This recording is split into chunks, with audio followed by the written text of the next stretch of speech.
What happens when loyalty to conscience collides with loyalty to command? A young soldier, drawn into an exercise that feels more like manipulation than duty, faces the quiet decision that will mark his life forever. This is not the story of a battle won, but of a refusal, and the cost of carrying that refusal into the years beyond.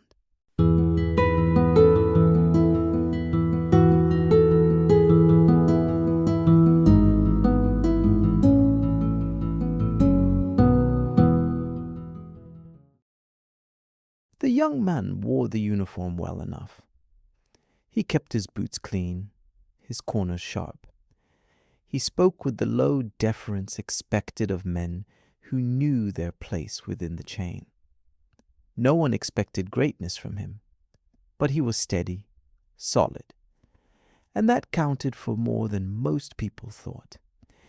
He joined the army voluntarily, not to run away from anything, but in search of service to something greater than himself. The lifestyle took some getting used to, but there was a quiet satisfaction in simply doing what needed to be done without applause or fanfare.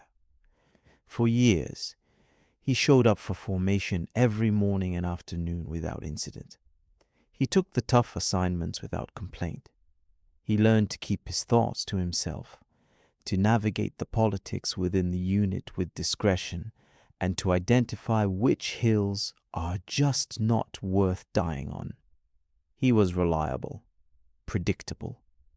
No one worried about him, and until the order arrived from the commanding general, no one would have remembered him.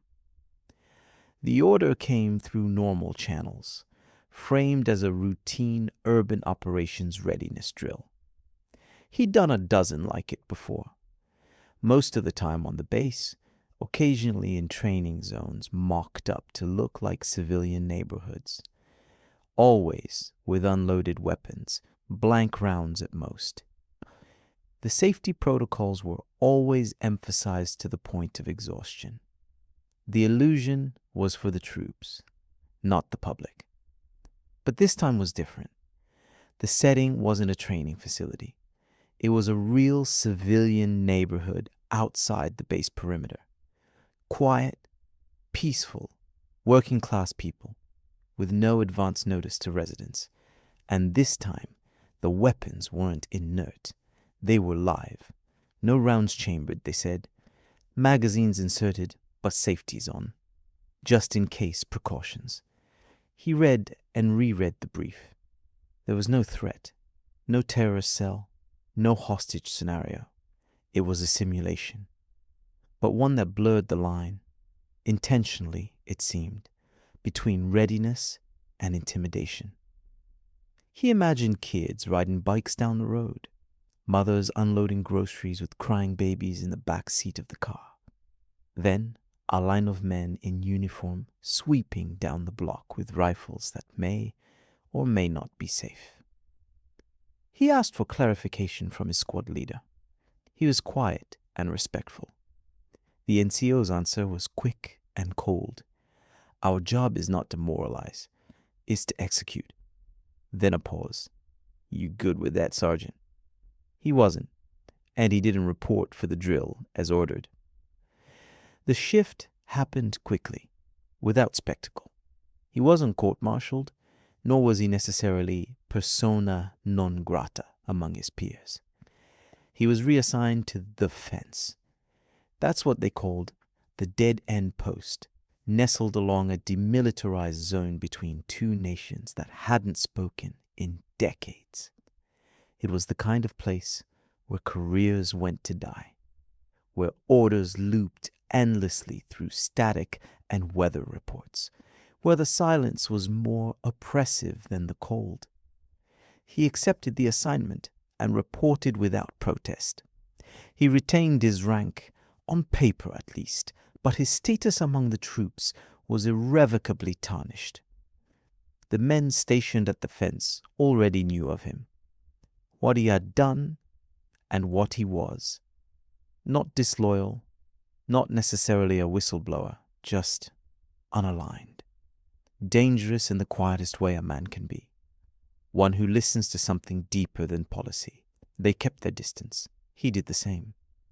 The days were grey, predictable. He ran drills, filled reports, adjusted antennas that never held signal. He had never felt more cut off, from ambition, from camaraderie, even from the man he once thought himself to be.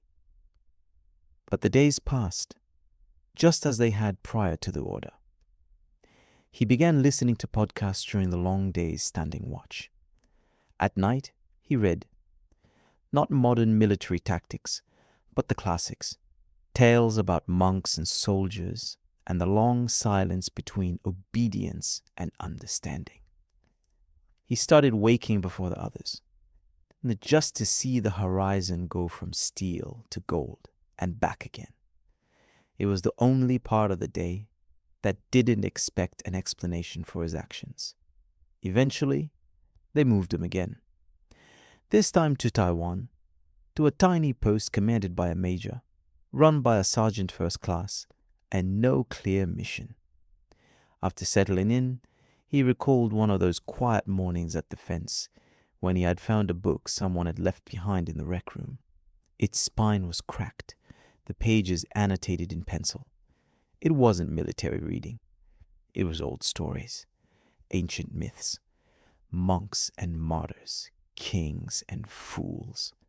He didn't know why, but he read it slowly, as if something in it was reading him back. One phrase stood out, and he jotted it down.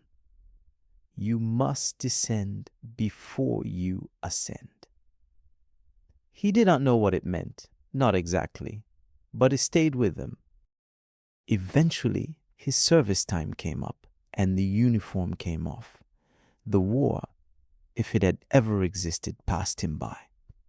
He returned to civilian life with no ceremony.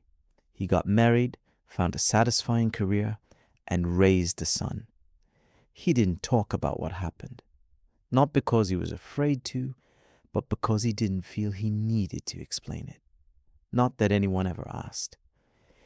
Years later, a message came via Facebook. He recognized the sender from the old days, and the message was a single line. I get it. You were right to ask.